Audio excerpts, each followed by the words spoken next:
Ito pala ang napakagandang dahilan bakit dapat meron ka nito sa bahay, ang Forever Rich plant. Gusto mo bang malaman kung ano yon? Tapusin nyo ang video na ito. Hello mga ka-jungle, maupay na adlaw. Sa episode na ito ay pag-uusapan naman natin ang napakagandang dahilan bakit dapat meron ka nito sa bahay, ang Forever Rich plant. Ang pangalan ng halaman na ito ay talagang Forever Rich plant. At sa iba niyang pangalan ay pwede mo itong tawagin silver squill at leopard lily. Ang silver squill o Forever Rich plant ay karaniwang ginagamit bilang halaman sa loob ng bahay o indoor plant. Dahil sa kanyang maganda at dekoratibong anyo, mayroon itong mga bulaklak na kulay puti na maaaring lumitaw mula sa Enero hanggang Marso. Pero alam nyo ba, kapag lumitaw ito ay napakaswerte talaga. Sa pangkalahatan, ito ay isang madaling alagaan na halaman na maaaring mabuhay sa maliwanag o bahagyang lilim na lugar. Ito ay kilala rin sa iba pang pangalan tulad ng leopard lily,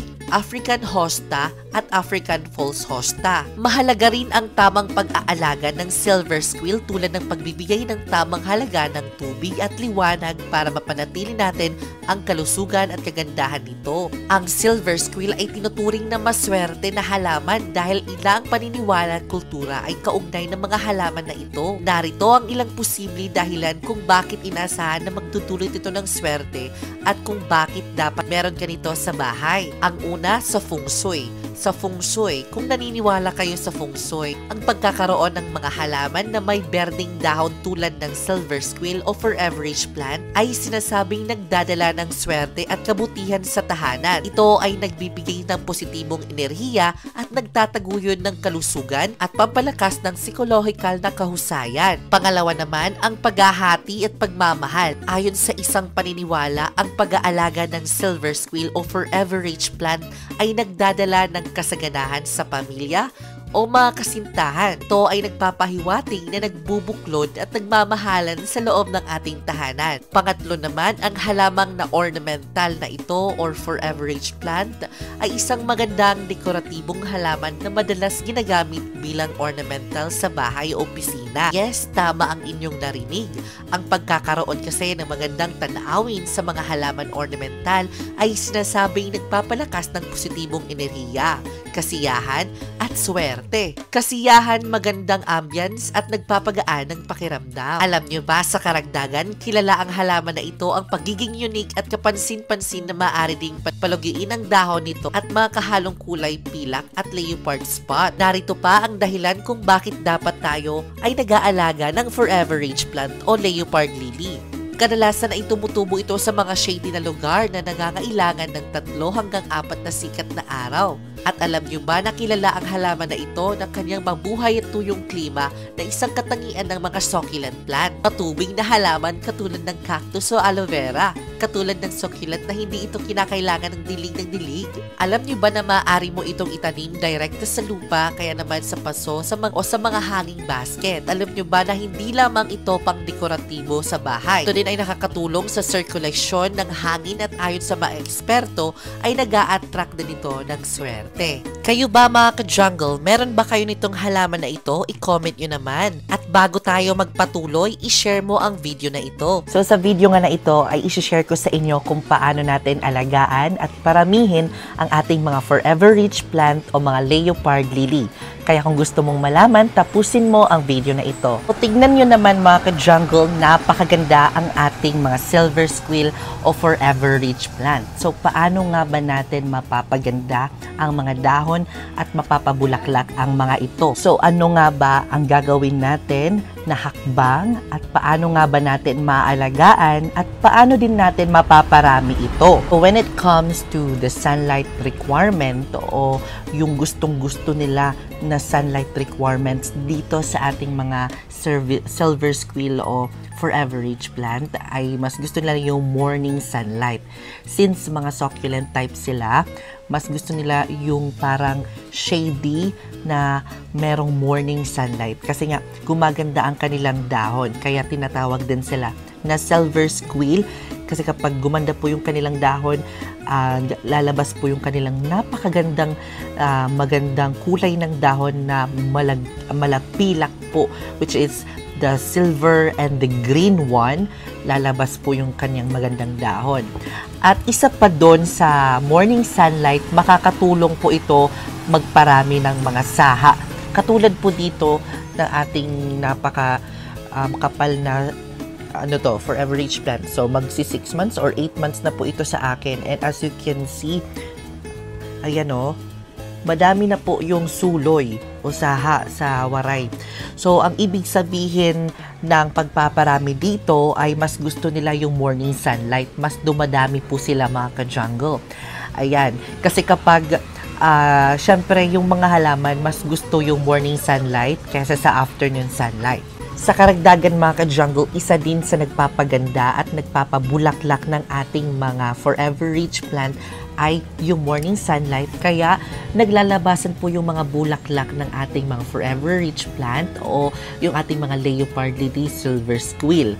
So itong halaman na ito ay nandito po sa aming terrace, which is nakakasagap po sila ng morning sunlight at mas gustong-gusto nila kasi nagbubulaklak po iyan. Ayan, tignan nyo naman, napakaganda yung kanyang bulaklak, mga ka-jungle. So pag-usapan naman natin ang pagdidilig o when it comes to water requirements sa ating mga silver squill o mga forever rich plant. So ang pagdidilig dito o pagwa-water dito sa ating mga forever rich plant ay napakasimple lang, kasi ito ay kahit lumabas kayo ng bahay, pagbalik ninyo, hindi pa po ito magdadry. Napaka-forgiving po ng halaman na ito. So kapag kayo ay magdidilig, itatap nyo lang po ang inyong finger sa kanyang sa kanyang soil, at kapag mayroon pong madala na mga soil ay ibig sabihin ay moist pa po yung kanyang soil. Kasi yung ating mga silver squill o mga forever rich plant, ayaw niya po ng moist, ayaw niya po yung parang palagi silang basa. Mas gusto nila yung dryness kasi semi-succulent po sila. Kapag kasi palagi tayo magdidilig dito ng ating mga forever rich plant, ay malulusaw po ang kanilang mga dahon. Kaya nga po, yung iba hindi nakakaparami at hindi napapaganda ang kanilang mga forever rich plant. Di katulad ng akin. Yung akin kasi, yung ginagawa ko dito, chine-check ko muna yung soil kapag dry na po. Doon na po ako nagdidilig. Kaya po, mas nagiging maganda po. Tignan nyo naman, mas nagiging maganda ang kanilang dahon. Lalo na po ngayong maulan. So, napapansin ko po kapag maulan, mas gumaganda po yung mga succulent natin. Parang kahit hindi po kayo magdilig kasi meron pong humidity na pumapalibot sa kanila, mas gumaganda po yung mga dahon nila. So ngayon naman ay pag-usapan naman natin ang fertilizer na gagamitin natin sa ating mga forever rich plants. So when it comes to fertilizer, nag-use naman ako ng fertilizer, pero yung ginagamit lang sa kusina, yung MSG or Bitsin. So yan naman talaga ang ginagamit ko sa aking mga halaman. So ang fertilizer na ginagamit ko is for calcium para mas matibay ang kanilang mga dahon nito at mas mapalaki at mas mapaganda ang mga dahon nito at mapabulaklak natin. So, nakakatulong din po yun ang pag-fertilize ng ating mga halaman. Once a month lamang po ang pagdidilig ng fertilizer na MSG or Bitsin. So, meron po ako doon video at pwede niyong panoorin. So, ang sunod naman na pag-uusapan natin, yung soil requirements o ano ba nga ba yung kanyang base o ito yung soil na gagamitin dito sa ating mga forever rich plant. So, same lang man po, since siya ay semi-succulent, need nyo po ng parang well-drained soil. So, hindi naman masyadong sobrang well-drained. So, meron po dapat kayong rice hull, yung vermicast, pumice, or pwede po yung mga bato.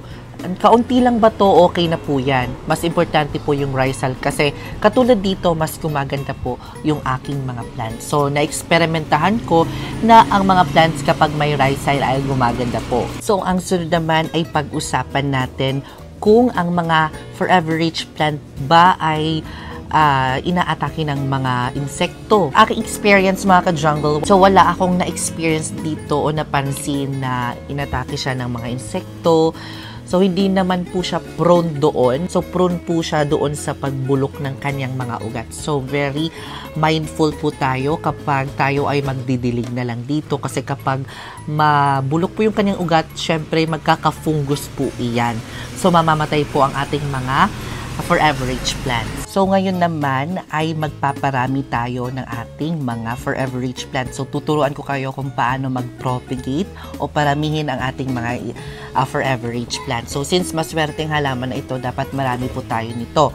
So, ang first natin, syempre, kakailanganan natin ng mga tools. So, ito, bago lang ito sa akin dumating kanina lang at I'm very happy na meron na po tayong tools dito. Ayan, kompleto po ito. Nabili ko po ito sa Shopee. So, may dalawang method po tayo ng pagpaparami ng ating mga forever rich plant. Ang first po ay pwedeng-pwede po siyang i-propagate sa dahon. So, pwede po tayo magparami sa kanyang dahon.